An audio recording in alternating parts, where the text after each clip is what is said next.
Hello friends, मैं angel Sharma आप सभी का स्वागत करती हूँ एंजल वर्ल्ड लाइफ में। दोस्तों, ये कहानी तेनालीराम की होने वाली है। और दोस्तों, आप सभी जानते हैं तेनालीराम जी महाराज श्री कृष्ण देव राय जी के दरबार में काम करते थे और वे बहुत बड़े विद्वान भी थे। बहुत ज्यादा विवेक था उनमें।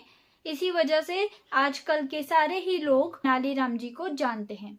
तो दोस्तों, आज हम इन्हीं के बारे में एक कहानी सुनने वाले हैं जो कि आपको बहुत ही अति उत्तम शिक्षा देगी।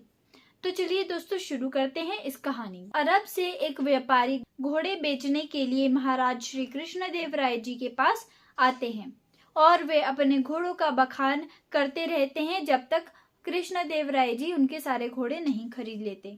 अब वे अपने सारे घोड़े बेचकर वहां से चले जाते हैं। लेकिन श्री कृष्ण देव राय जी देखते हैं कि जो घुड़साल है उसमें इतनी जगह नहीं बची है कि सारे घोड़े वहां पर आ पाए। इसीलिए सारे जो आम नागरिक थे और कुछ राजा के दरबार वाले, जो दरबार में काम करने वाले जो लोग थे, उन्हें और साथ ही साथ चतुर तेनालीराम जी को भी एक एक घोड़ा दे देते हैं और 3 माह का समय देते हैं। और साथ ही साथ ये उन्हें जिम्मेदारी देते हैं कि उन्हें जो घोड़े उन्हें मिल रहे हैं उन्हें 3 माह तक उन्हें अच्छी तरह संभालना है, चारा खिलाना है और अच्छी तरीके से उनका पालन पोषण करना है।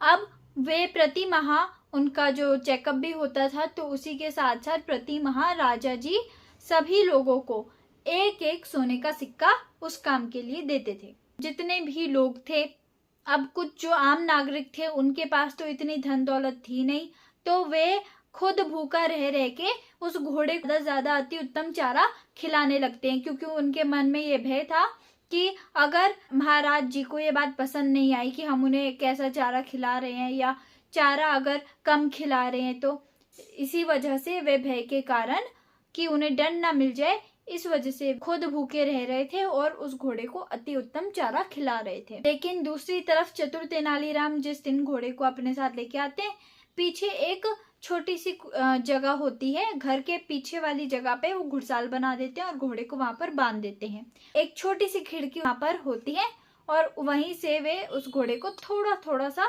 चारा देने लगते हैं। तो 3 माह का समय ऐसे ही गुजर जाता है। अब राजगुरु और महाराज श्री कृष्ण देव राय जी के समक्ष सभी आम नागरिक और जितने भी लोग थे जिन्हें घोड़े दिए गए थे, वे सब उनके सामने आ जाते हैं और अपने अपने घोड़े भी ले आते हैं। अब उन्होंने घोड़ों को तो बहुत अच्छी तरह खिला रखा था, इसलिए घोड़े भी काफी ज्यादा अच्छे स्वस्थ थे, बहुत ज्यादा बलवान हो रखे थे। अब तेनालीराम भी उधर आते हैं, लेकिन वे खाली हाथी आ जाते, घोड़े को नहीं लाते। अब राजगुरु उनसे पूछते हैं कि आप अपने घोड़े को क्यों नहीं लाए, तो वे उनके उत्तर में कहते हैं कि मैं अपने घोड़े को इसलिए नहीं लाया हूँ क्योंकि मैं उसे रोज बहुत थोड़ा थोड़ा चारा देता था, तो इसी वजह से भूख के कारण वे काफी ज्यादा बिगड़ैल और खतरनाक हो चुका है, इसलिए मैं भी अब उसके सामने नहीं जाना चाहता हूँ। अब राजगुरु जाकर राजा जी को ये बोलते हैं कि तेनालीराम झूठ बोल रहा है। अब महाराज कृष्णदेव राय जी को पूरी सच्चाई जाननी थी, इसी वजह से वे राजगुरु और तेनालीराम को एक साथ उनके घर भेज देते हैं ताकि वे घोड़े को देख सके कि कहीं कुछ सच में वे बिगड़ैल तो नहीं हो गया है या फिर तेनालीराम झूठ बोल रहे हैं, और घोड़े को यहाँ ला सके। अब जैसे ही राजगुरु उधर पहुंच जाते हैं, राजगुरु देखते हैं और पहले देखते ही बोलते हैं कि ये तो बहुत ही छोटी सी कुटिया आपके घर के पीछे, आप इसे घुड़साल बोलते हैं। अब तेनालीराम कहते हैं कि माफ कीजिएगा मुझे आप, लेकिन मैं आपकी तरह विद्वान नहीं हूँ और मैं यहाँ पर एक छोटी सी खिड़की है, मैं चाहता हूँ कि पहले आप खिड़की से ही घोड़े को देख लें और फिर उसके बाद ही आप अंदर प्रवेश करें। अब राजगुरु उनकी बात मानते हैं, वे वहां खिड़की से देखते हैं घोड़े को और वे बहुत ही ज्यादा दुबला पतला और कमजोर हो रखा था घोड़ा। तो वो देखते हैं और घोड़ा जैसे ही उन्हें देखता है वे फटाफट भागते हुए आता है और जो राजगुरु थे उनकी दाढ़ी पकड़ लेता है। अब राजगुरु भी अपनी दाढ़ी को छुड़ाने की कोशिश कर रहे थे और काफी ज्यादा भीड़ वहां पे जमा हो जाती है।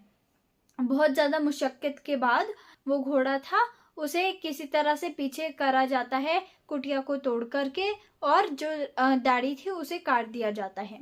अब राजगुरु बहुत ज्यादा डर जाते हैं इस बात से कि और वे सोचते कि अब तो घोड़े सच में बिगड़ैल हो रखा है, लेकिन फिर भी राजा जी का कहना उन्होंने मानना था, इसलिए वे घोड़े को उनके पास ले आते हैं। अब महाराज कृष्णदेव राय जी देखते हैं कि ये घोड़ा तो सच में बहुत ज्यादा बिगड़ैल हो रखा है, साथ ही साथ दुबला पतला और कमजोर हो रखा है।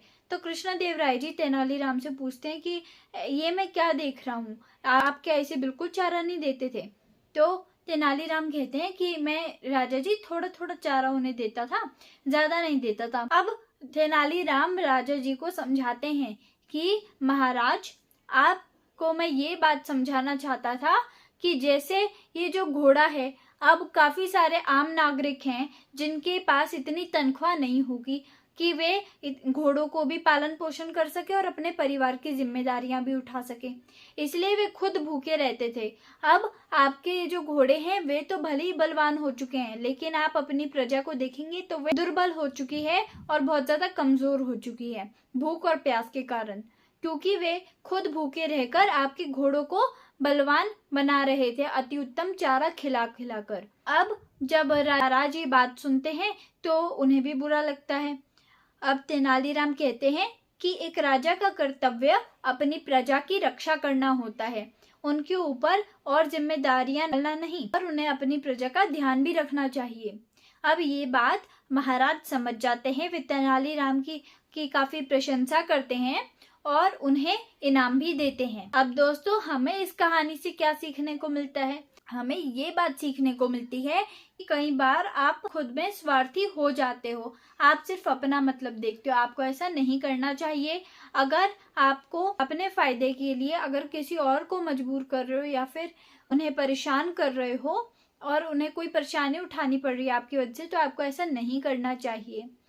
आपको हमेशा अपनी जिंदगी में एक बैलेंस बना के चलना चाहिए और आपको साथ ही साथ बिल्कुल ये काम नहीं करना है कि आप दूसरों को परेशान करें, क्योंकि दूसरे जो लोग हैं वो पहले तो आपसे परेशान होंगे, दूसरा उनके मन में बिल्कुल भी अच्छे विचार आपको लेकर नहीं होंगे, आपकी जो छवि होगी वो उनके मन में बिल्कुल भी अच्छी नहीं बनेगी। तो दोस्तों, अगर आपको ये कहानी पसंद आई हो तो इसे आगे शेयर जरूर कीजिएगा, ताकि और लोग भी इस वीडियो को देख पाएं और इससे प्रेरित हो पाएं।